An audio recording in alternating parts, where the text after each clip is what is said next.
Hello बच्चों, नमस्ते। कैसे हैं आप सब लोग? उम्मीद है शानदार, जिंदाबाद, जबरदस्त होंगे।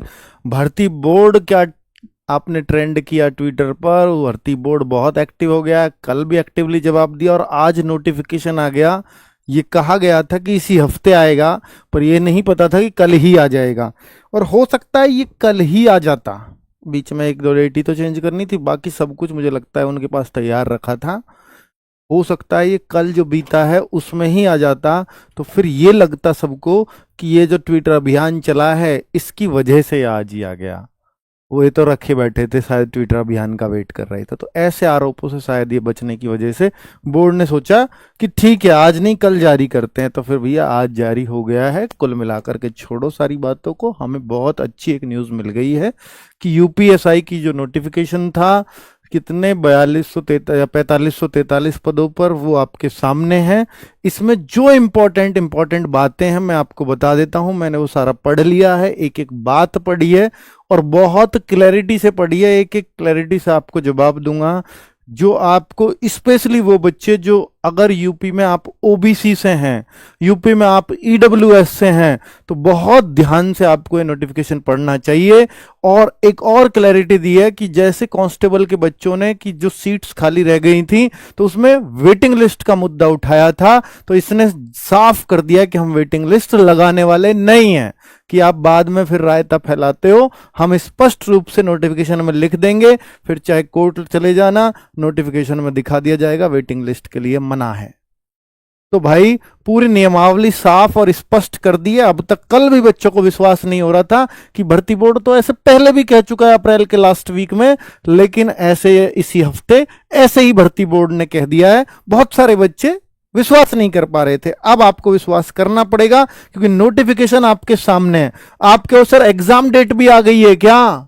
एग्जाम डेट को लेकर के बच्चे बड़े चिंतित हैं। भाई नोटिफिकेशन तो आया नहीं, उससे पहले ये पूछने लगते हो कि एग्जाम डेट क्या है सर। भाई एग्जाम डेट किस मंथ में होगा, क्योंकि आपका ना टारगेट्स होते हैं।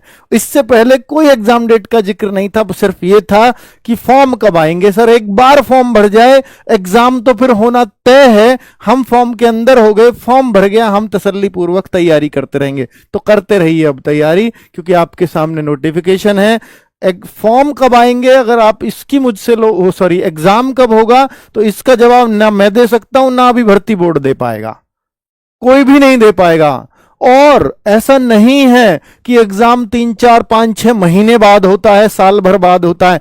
हुए हैं ऐसा पहले भी, ऐसा भी नहीं है कि एकदम ही हो जाते हैं। लेकिन अब भर्ती बोर्ड ये तैयारी पहले से रखता है, एक कंपनी तैयार पहले से ही रखता है, तब फॉर्म निकालता है कि भैया आपको तुरंत एग्जाम कराना होगा। और पहले से एक एस्टिमेटेड दे दिया जाता है, इसमें 12 लाख 15 लाख फॉर्म आएंगे, उस हिसाब से एक टेंडर जारी कर दिया जाता है कंपनियों को, और कंपनी पहले से तय कर ली जाती है। तो हो सकता है आपको एग्जाम बहुत जल्दी इसका करा दिया जाए, और यह भी हो सकता है कि आपको 5 6 8 महीने आराम से मिल जाएं। तो दोनों संभावनाएं प्रबल है, तो इसलिए आपको हर संभावना को मानते हुए आपको एग्जाम की तैयारी शुरू कर देनी चाहिए बहुत जोर तोड़ से, क्योंकि यही इंतजार था, आपका फॉर्म इसमें डल जाए और आप फिर तसल्ली पूर्वक तैयारी करें। तो वो समय अब आपका आ गया है। तो मेरे भाई 4200 ग्रेड पे की जॉब है, यूपी के अंदर दरोगा की नौकरी है, बड़े रॉब की नौकरी है, इसमें कोई शक नहीं है। अब बात करते हैं कि भैया फॉर्म कब से शुरू हो रहे हैं। आज से, अभी से फॉर्म भर सकते हो, अर्थात 12/8 से ही आप फॉर्म भर सकते हो, और 11/9 यानी 11 सितंबर तक पूरे आपके 31 दिन हैं इस फॉर्म को भरने के। लेकिन मैं आपसे फिर कहूंगा कि लास्ट डेट तक मत लेके जाइएगा फॉर्म को। मैं आपके लिए फॉर्म का एक एक कॉलम की कल वीडियो बना दूंगा, क्योंकि फॉर्म में भी गलती होती है। ओटीआर की वीडियो ऑलरेडी पड़ी हुई है इसी चैनल पर। अगर आप चाहते हो यूपीएसआई का ओटीआर के बाद बता दो एक एक फॉर्म का कॉलम कैसे भरना है, तो वो आपको बता दिया जाएगा, ताकि कोई गलती ना हो, फिर फॉर्म भर देना तुरंत। तो मैं कोशिश करूंगा कल ही एक फॉर्म का एक एक कॉलम पे मैं वीडियो लेकर के आ जाऊं, ठीक है। और आवेदन शुल्क जमा करने की तिथि, भाई ये आपको मालूम ही है कि वो उसी दिन भी हो जाता है। जमा किए गए शुल्क की समायोजन तिथि, छोड़ो इन सब बातों को। अब बात आ जाती है ये कि देखिए, जो आप नागरिक पुलिस जिसको कहते हैं, जो थानों वाली पुलिस है, उसके लिए पद है 4242। और जो योग है, मतलब अगर आप कहो कि भाई ये जो पद हैं ये किसके, प्लाटून कमांडर पीसी, ठीक है, और प्लाटून कमांडर बोलते हैं जिसको। तो ये प्लाटून कमांडर कौन से पद होते हैं, जैसे आप देखते हैं नागरिक पुलिस कांस्टेबल भी होते हैं, एक पीएससी की भर्ती होती है, तो पीएससी में जो सब इंस्पेक्टर रैंक का अधिकारी होता है वो ये पद है, ठीक है। इसमें अनारक्षित कितने हैं वो सब कुछ बता के बताया, 135 पद हैं, ठीक है। तो 4242 वो हो गए, 135 ये हो गए। और क्या है जी, एक और है प्लाटून कमांडर उपनिरीक्षक विशेष सुरक्षा बल के रिक्त पदों का श्रेणी विवरण। तो ये विशेष सुरक्षा बल है, स्पेशल प्रोटेक्शन फोर्स है, जो एसएसएफ इसको बोल देते हैं आजकल। और ये मेट्रो वगैरह में ज्यादातर लगाई जा रही है, जैसे लखनऊ मेट्रो चल गई है, नोएडा मेट्रो, तो वहां पर ये एसएसएफ की भर्ती है 60, ठीक है। क्लियर है कि ये कौन से पद हैं, ये जानना इसलिए जरूरी है और आपका हक है कि हमें प्रीफरेंस भरनी है फॉर्म में अभी, और प्रीफरेंस भरनी पड़ेगी हर किसी को।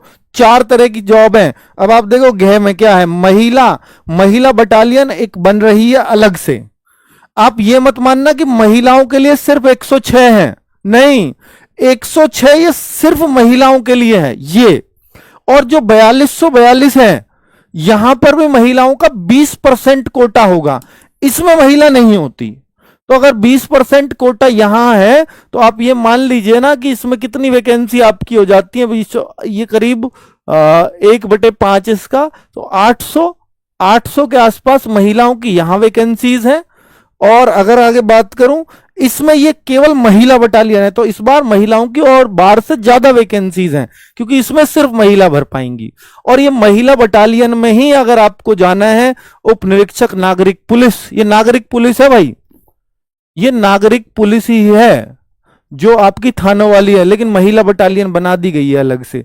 हालांकि पीसी प्लाटून कमांडर भी है इसमें, तो नागरिक पुलिस लिखा हुआ है वैसे तो साफ साफ, तो नागरिक पुलिस थानों वाली पुलिस को ही कहते हैं, तो ये महिलाओं की अलग है। तो इसको पुरुष मेरे ख्याल से इसको तो भर ही नहीं सकते, ये लिख दिया केवल महिला अभ्यर्थियों के लिए, तो महिलाओं के लिए ज्यादा खुशी की बात है। आगे बात करते हैं पदों का वरीयता क्रम। जब आप फॉर्म भरोगे तो आपको यह वरीयता क्रम दिया जाएगा और यह भरना है। जैसे पुरुषों के लिए इन 3 में से भरना है, केवल पुरुषों के लिए 3 भरने हैं, ए, बी और सी। तो अब आप देखिए, ये तो है थाने वाली पुलिस, तो आपको क्लियर होना चाहिए, ये पुलिस होगी जो इधर उधर घूमती रहती है, पीएसी जिसको बोलते हैं, ठीक है। उपनिरीक्षक सशस्त्र पुलिस, सशस्त्र पुलिस आप उसको कहते हो, और एक प्लाटून कमांडर सशस्त्र पुलिस जो वीआईपी की सुरक्षा में रहती है शस्त्रों के साथ, ये वो पुलिस है ना। तो ये और इनका एक ही कॉलम है। और दूसरा प्लाटून कमांडर विशेष सुरक्षा बल, जो मैंने आपको बताया कि ये मेट्रो वगैरह में या कुछ इस तरह की सुरक्षा में लगाए जाते हैं, विशेष सुरक्षा बल, ठीक है। तो अब आपकी एकदम क्लैरिटी आ गई, सर हमें सबसे पहले थाने की पुलिस चाहिए, तो ए पे सबसे पहले ए भरोगे। अपने फॉर्म में आया हुआ है कि तीनों में से कौन सी पहले भरोगे, ए भरेंगे जी।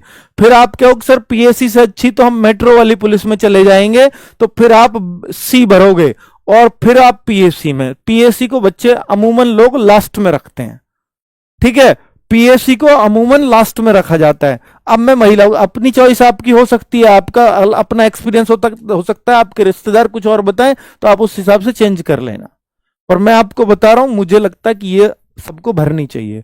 दूसरा, महिला अभ्यर्थियों के लिए हेतु वरीयता का क्रम क्या होना चाहिए, उपनिरीक्षक नागरिक पुलिस और उपनिरीक्षक नागरिक पुलिस महिला, जो केवल महिला बटालियन में ही जाना चाहती हैं, अपने आप को थोड़ा और सेफ फील कराना चाहती हैं, वो बी भर दें, वरना तो थानों वाली पुलिस आपको यही मिलेगी।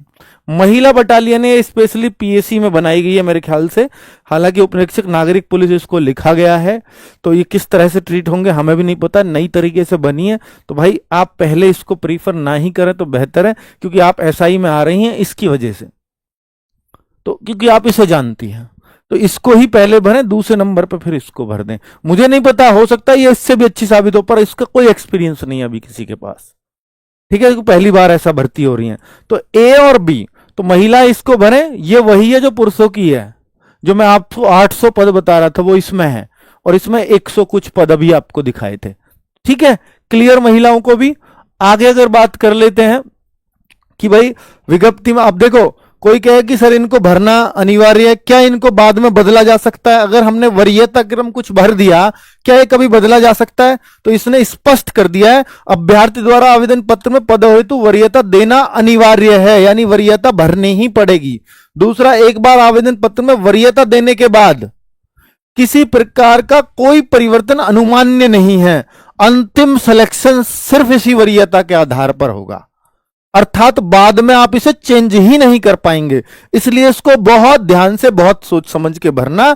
मैंने आपको अपनी तरफ से प्रीफरेंस बता दी है, बाकी आप अपना डिस्कस करके इसको भर सकते हो। प्रत्येक अभ्यर्थी को उपलब्ध विकल्पों के सापेक्ष वरीयता का चयन करना अनिवार्य होगा।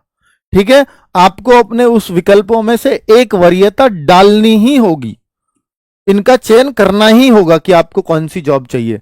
नेक्स्ट अगर हम बात कर लेते हैं, एक और जो मैंने आपको बोला कि जो अंतिम सूची तैयार होगी वही अंतिम होगी, उसके बाद कुछ लोग ज्वाइन करते हैं, कुछ नहीं करते हैं, कुछ फाइनली मेडिकल में निकल जाते हैं। फिर भी यह कहता है कि बोर्ड द्वारा कोई प्रतीक्षा सूची तैयार नहीं की जाएगी, स्पष्ट रूप से, कि आप इसके लिए फिर ट्विटर अभियान चलाओ, इसके लिए हमसे कितनी बार भी कहो, हम नहीं मानने वाले हैं। अर्थात वेटिंग लिस्ट तैयार ही नहीं होगी, स्पष्ट कर दिया इसने। नेक्स्ट आवेदन शुल्क की बात कर लेते हैं। तो आवेदन शुल्क क्या मांगा गया, फीस क्या है फॉर्म की? अच्छी खासी फीस है। जनरल वाले, ईडब्ल्यूएस वाले, अन्य पिछड़ा वर्ग वाले सभी अभ्यर्थी, चाहे वो महिला हो चाहे वो पुरुष हो, 500 रुपए ही देने होंगे। और अगर एससी एसटी के महिला पुरुष कोई भी हो, 400 ही देने होंगे, यानी 100 रुपए की ही छूट है। चलो, फॉर्म की फीस पता लग गई, अच्छी खासी फीस है भाई, इसको कम तो नहीं कहा जा सकता। शैक्षिक अर्हता, शैक्षिक अर्हता आप सबको पता है, यूपीएसआई का फॉर्म भरने के लिए सिर्फ और सिर्फ आपके ग्रेजुएशन होना जरूरी है। और इसमें एक और बात जान लें आप कि अपीयरिंग वाले नहीं पात्र होंगे। किसी की ग्रेजुएशन फाइनल ईयर चल रही है, चाहे उसका रिजल्ट, फॉर्म की लास्ट डेट क्या है, 11 सितंबर। इसके बाद अगर किसी का रिजल्ट आता है तो वो चलेगा ही नहीं, और रिजल्ट जब आ जाए उसके बाद ही आप फॉर्म भरें, यानी आपके हाथ में रिजल्ट होना अनिवार्य है अगर आप इसका फॉर्म भर रहे हैं तो। क्लियर, अपीयरिंग वाले पात्र नहीं है, स्पष्ट रूप से लिख दिया है। चलो नेक्स्ट क्वेश्चन कि अधिमानी अर्हता, इसका क्या कुछ रोल होता है कि कोई कंप्यूटर में ओ स्तर का आपके पास प्रमाण पत्र हो, या प्रादेशिक सेना से 2 वर्ष की अवधि प्राप्त सेवा की गई हो, एनसीसी का आपका बी सर्टिफिकेट हो, क्या ये कुछ, इसका कुछ अर्थ है? तो मैं कहूंगा कोई अर्थ नहीं है। अधिमानी अर्हता ये है कि अगर सोचिए 4543 वैकेंसीज हैं सारी मिला के, अब 4542 बच्चे सेलेक्ट हो चुके हैं, एक बच्चे की जद्दोजहद चल रही है, किसको लें? क्योंकि 2 बच्चों के बराबर अंक हैं। बिल्कुल देखो, पहली बात तो इस लास्ट बच्चे की ये होती है दिक्कत, और लास्ट में इसको कौन से को लें? अगर 2 के बिल्कुल एग्जैक्ट अंक आ जाएं तो फिर ये अधिमानी अर्हता देखी जाएगी कि अगर उनमें से कोई से बच्चे के पास इनमें से कोई सी चीज होगी तो उसको ले लिया जाएगा, और इनमें से भी कोई सी चीज नहीं होगी दोनों के पास ही, तो किसको लेंगे फिर? उन दोनों में से, वैकेंसी तो पूरी करनी है, तो उन दोनों में से उसको लिया जाएगा जिसकी एज ज्यादा है। एज का ऑप्शन तब देखा जाएगा जब ये देख लिया गया हो। समझ में आ गई बात? क्लियर। आगे बात कर लेते हैं कि आपके जो डॉक्यूमेंट्स है, प्लीज इसको जरूर देख लेना, और मैं हाथ जोड़ के कह रहा हूं बच्चे बहुत परेशान होंगे सिर्फ इसी बात से, और इसको जो गौर से नहीं सुनेगा उसके लिए बहुत समस्या होने वाली है मेरे बच्चों। आप देखो कि एससी एसटी सर्टिफिकेट पे क्या कंडीशन है। ये एससी के सर्टिफिकेट की बात कर रहा हूं मैं पहले, एससी। तो एससी का सर्टिफिकेट किस तिथि से किस तिथि तक जारी होना चाहिए? फॉर्म की लास्ट डेट है 11 सितंबर, और किस तिथि से जारी होना चाहिए? अर्थात 11 सितंबर 2025 से पहले बना हुआ होना चाहिए। पुराना कितना भी हो, एससी एसटी सर्टिफिकेट चल जाएगा।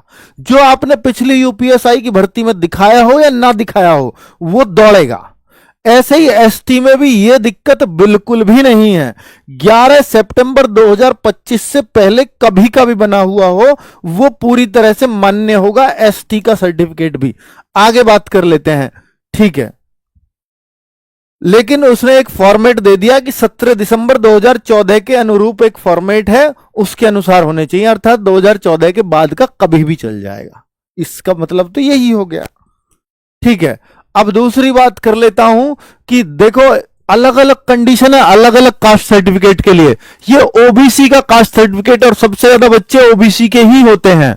तो ओबीसी वालों सुन लो एक बात, किस तिथि से किस तिथि तक जारी, ये आपकी तिथि भर दी गई है। 1 अप्रैल 2025 के बाद का और 11 सितंबर 2025 जो फॉर्म की लास्ट डेट है उसके पहले का ओबीसी सर्टिफिकेट चाहिए। अर्थात ओबीसी सर्टिफिकेट मात्र और मात्र इन 5-6 महीने के अंदर का बना हुआ होना चाहिए। और मैं गारंटी से श्योर हूं आधे से ज्यादा बच्चों के पास नहीं होगा।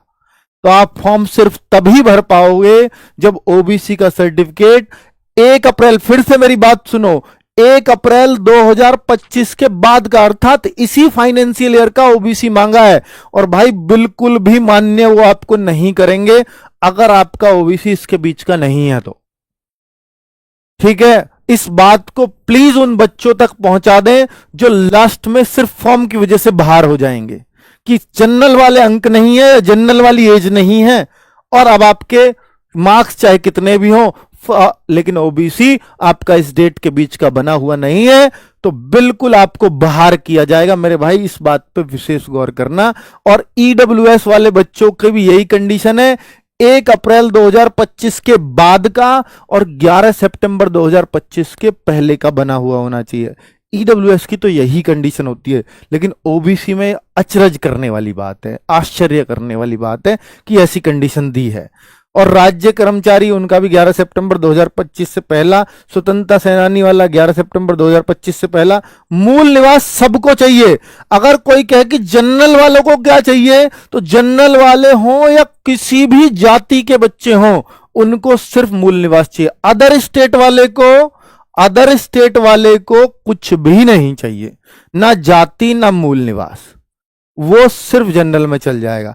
लेकिन जनरल वालों से मूल निवास भी कई बार नहीं मांगा जाता। फिर भी मैं कहूंगा कि 11 सितंबर 2025 से पहला बना हुआ हो, कितना भी पुराना बना हुआ हो, चल जाएगा। मूल निवास कभी का भी बना हुआ हो, लेकिन 11 सितंबर 2025 से पहला होना चाहिए। मैंने प्रमाण पत्रों पर विशेष गौर किया, यही सिर्फ खास बातें हैं, प्रमाण पत्रों की वजह से बच्चे बाहर होते हैं। इनको गौर से सुन लीजिएगा, आज ये आपका थोड़ी देर का काम है, लेकिन आपको सिलेक्शन से बाहर कर देगा। आपकी तैयारी में कभी आपका मन नहीं लगेगा अगर ये बाद में बात पता चली आपको तो वीडियो देखने का फायदा सबसे बड़ा यही है आज आपका, ठीक है भाई। अब एज की बात कर लेता हूं। 1/7/2025 को एज कैलकुलेट है। मैंने बोला कि 2025 में कभी भी भर्ती आएगी यूपी की तो 1 जुलाई 2025 को ही एज काउंट हो गई है, 1 जुलाई 2025 को ही। 21 वर्ष की आयु और 28 वर्ष, ये तो सर वही आयु दे दी, इसमें छूट कहां है? तो भाई तसल्ली पकड़ो, छूट भी आ रही है। देखो सामान्य श्रेणी को अधिकतम आयु में छूट प्रदान की गई है, शासन आदेश जो निकला था उसके अनुसार 3 वर्ष की, अर्थात 28 + 3 हो गई है आपकी। ये जनरल वालों के लिए है, 2/7/1994 से 1/7/2004 के बीच तक। तो यानी जो बच्चा अब 2/7/1994 से 1/7/2004 के बीच का है वो इस फॉर्म को भर सकता है। अब अपनी एज कैलकुलेट कर सकते हो आप, ठीक है। और ऐसे ही प्लाटून कमांडर में तो वहां भी सेम ही है, एज का तो कोई अलग क्राइटेरिया है नहीं। एससी में अब ये 28, 3, 31 + 5 और हैं, तो अर्थात ये 36 वर्ष। ओबीसी में 36 वर्ष, ओबीसी में भी, एससी में भी, एसटी में भी, सब में 36 वर्ष चलेगा ये, ठीक है। आपके ओबीसी की तो 3 साल होती है, नहीं 3 नहीं है 5 ही है यहाँ, ठीक है, यूपी के अंदर। अब 1900 कोई भी ओबीसी का बच्चा 2/7/1989 का अगर पैदा है, 2/7/1989 से पहला कोई नहीं भर पाएगा। कोई कहे कि सर मैं जून 1989 में हूं, नहीं भरोगे, लेकिन 1989, 90, 91, 92 सब भर देंगे फॉर्म, जो किसी भी डेट को पैदा हुए हों, ठीक है। और लेकिन जो लोअर एज है 21 वर्ष, उसमें कोई छूट नहीं है, वो तो रहेगी। ये रहा भाई ओबीसी, अगर आपको ओबीसी पे शक था तो 28/5 = 33 + 3 36 साल तक का बच्चा फॉर्म भर लेगा, ठीक है, क्लियर। 36 साल का बच्चा कहना भी बेकार है। फिर दूसरा वो आदमी है भाई, अब ये देखो 28 + 5 + 3, ये उत्तर प्रदेश राज्य का कर्मचारी अगर कोई है तो, क्लर्क व्लर्क कहीं भी जॉब कर रहा हो और यूपीएसआई में जॉब करना चाहता है तो वो भी 36 साल तक फॉर्म भर पाएगा। अब बात कर लेते हैं, सर इस बार नियमावली चेंज होने की बात थी, क्या कुछ चेंज हुआ है? हाँ चेंज हुआ है ना। आईपीसी सीआरपीसी आती थी मूल विधि में, इस बार बीएनएस और बीएनएसएस कर दिया है। इतना चेंज है बस एग्जाम में, बाकी सारा सिलेबस ऐसा ही है। अब आप देखो सेक्शन 1 हिंदी 40 प्रश्नों की संख्या 100 अंक, बिल्कुल सेम है। मूल विधि 40 प्रश्नों की संख्या 100 अंक। और देखो संख्यात्मक योग्यता मानसिक योग्यता परीक्षा 40 100 अंक। मानसिक अभिरुचि बुद्धिलब्धि तार्किक परीक्षा 40 100 अंक। क्लियर है? बिल्कुल सर वही पेपर का पैटर्न है। मूल विधि संविधान सामान्य ज्ञान मिला के 40, बिल्कुल बिल्कुल वही पैटर्न है, कुछ भी चेंज नहीं है अलग से। अब आप कहो सर सिलेबस तो खोल दो एक बार, तो सिलेबस देखो सामान्य हिंदी का एक भी टॉपिक अलग नहीं है, वही है जो पिछली बार होता था। आपके मूल विधि संविधान में तो ये आ गया बीएनएस बीएनएसएस जो आईपीसी और सीआरपीसी होती थी। बाकी जो नियम है जो एक्ट है वो सारे ऐसे के ऐसे ही मौजूद हैं आज भी। एक आध बढ़ा दिया घटा दिया हो तो वो टीचर बताएगा सब्जेक्ट का। संविधान ये रहा, तो इन दोनों से कितना आता है आपको मालूम है कि 8 नंबर का ये ऊपर वाला पार्ट और 16 नंबर का पॉलिटी, और बाकी जो जीएस बच गई वो 16 की। तो ऐसे इतने क्वेश्चन आते हैं, ये पूरे जीएस में से ऐसे आएगा 8 मूल विधि 16 पॉलिटी और 16 ही जीएस के क्वेश्चन। ये जीएस वाला पार्ट है कि क्या क्या आएगा, ठीक है। ऐसे ही अगर आप संख्यात्मक योग्यता और परीक्षण मानसिक योग्यता परीक्षा देखोगे तो बहुत सारे बच्चे हैरान रह जाते हैं कई बार कि मैथ में रीजनिंग क्यों आई। और ऐसा भी हुआ पिछली बार 25 मैथ के और 15 रीजनिंग के 40 क्वेश्चनों में, और रीजनिंग अपनी रीजनिंग थी ही अलग से। तो आप वही देखो क्यों होता है ऐसा। संख्यात्मक है और मानसिक योग्यता परीक्षण है तो क्या है ये मैथ्स, नीचे तो मानसिक अभिरुचि वगैरह है तो ये तो मैथ्स ही है। और मैथ्स है तो मैथ्स में क्या क्या दिया है, इतने टॉपिक मैथ्स के हैं, प्योर मैथ के, अर्थमेटिक के, और इतने जो टॉपिक हैं ये किसके हैं, ये आपके रीजनिंग के हैं। भाई ये तो बिल्कुल ऐसा तो कांस्टेबल में होता है, देखने को मिलता है।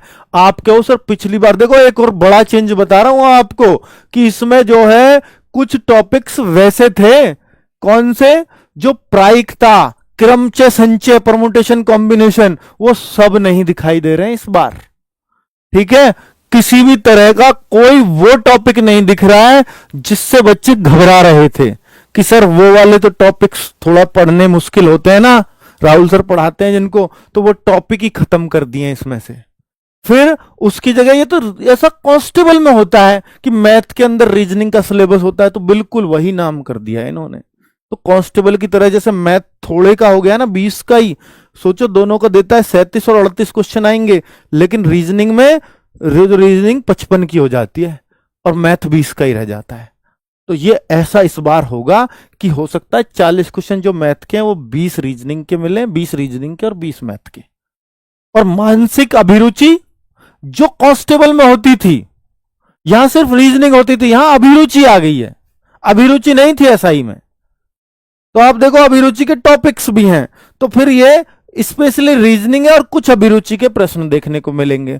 तो हो सकता है रीजनिंग 40 ये तो प्योर रीजनिंग के मिलेंगे, कुछ अभिरुचि शामिल होगी, और 20 यहां भी हो सकते हैं अब रीजनिंग के, तो रीजनिंग 60 क्वेश्चंस भी हो सकते हैं मेरे भाई, ठीक है। क्लैरिटी है? तो पिछले वाले में थोड़ा सा चेंज है सिलेबस में, सिलेबस के अकॉर्डिंग अगर आप देखेंगे तो। बाकी और क्लैरिटी से कल एक बार बता दिया जाएगा आपको, ठीक है, और सिलेबस टीचर बता देंगे। हाँ नेक्स्ट बात करते हैं हम कि सर इसमें नेगेटिव मार्किंग और ये सब मैं वो भी बता रहा हूं।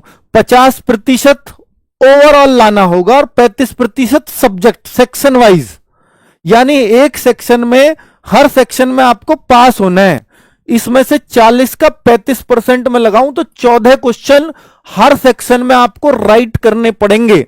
अगर किसी सेक्शन में आपके 13 क्वेश्चन राइट रहे, चाहे बाकियों में पूरे 40 120 और 13 133 क्वेश्चन आपके राइट हैं और सिलेक्शन हो गया 120 वाले का भी, पर आपका नहीं होगा क्योंकि आपने एक पार्ट में 13 ही किए और न्यूनतम क्राइटेरिया 14 करने का, तो इसलिए आप फेल हो जाओगे।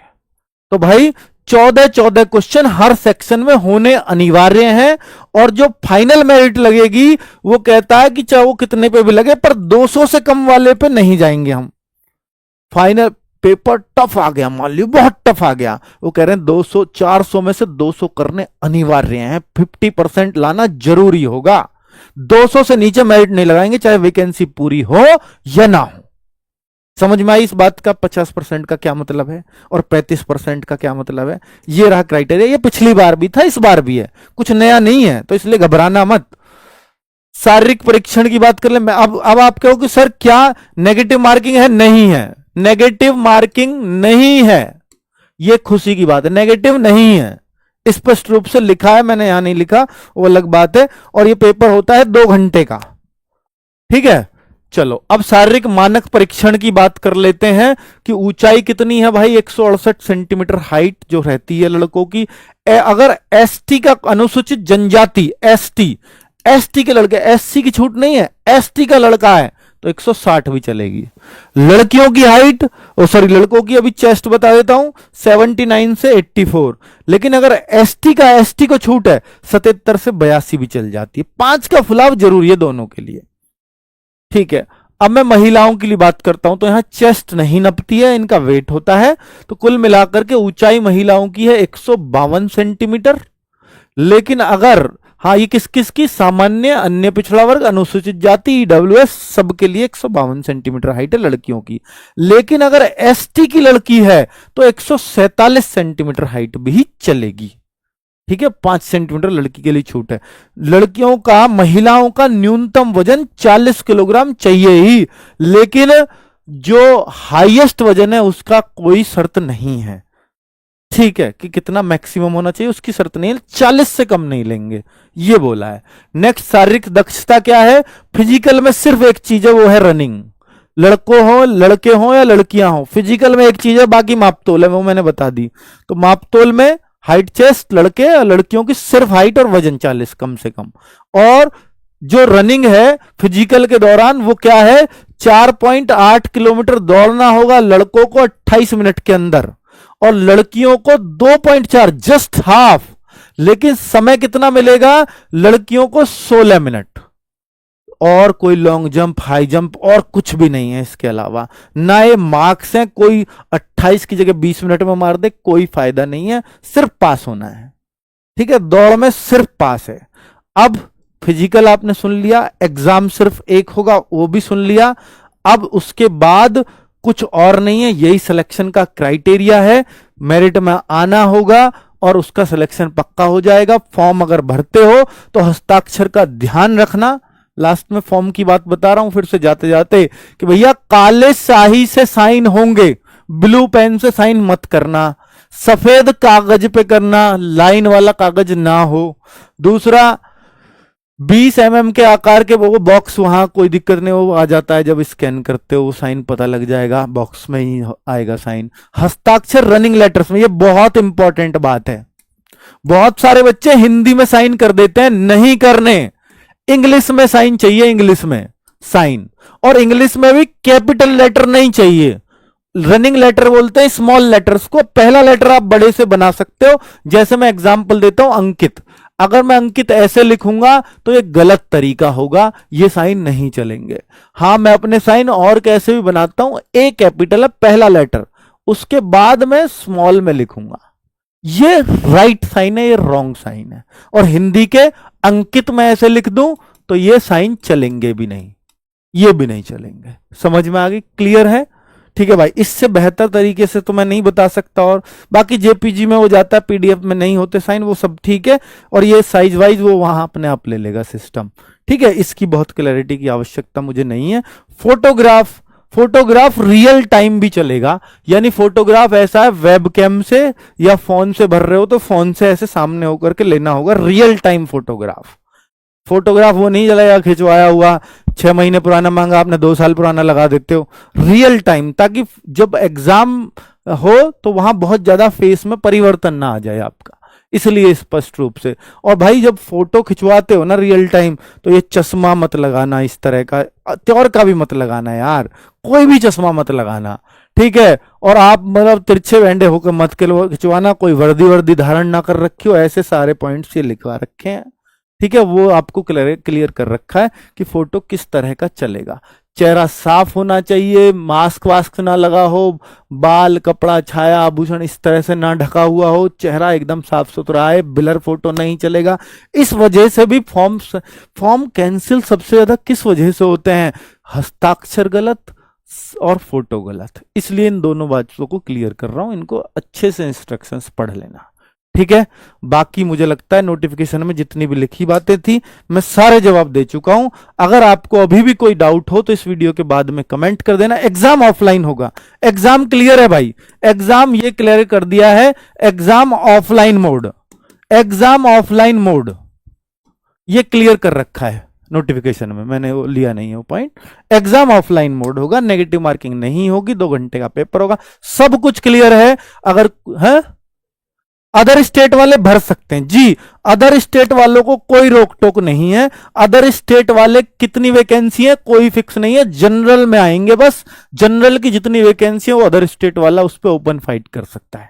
क्लियर, चलो ओके, नमस्ते, धन्यवाद। मेडिकल लास्ट में होता है।